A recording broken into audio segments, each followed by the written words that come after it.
Hello guys, আমি তো দিদির বাড়িতে রয়েছি।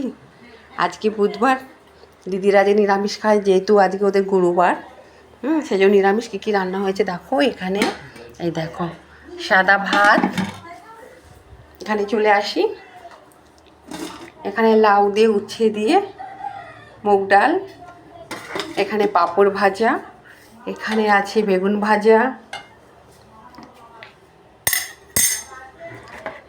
এখানে আছে সয়াবিন মাখা মাখা করে করেছে, এখানে আছে শিম পোস্ত, দেখেছো সর্ষে পোস্ত দিয়ে করা,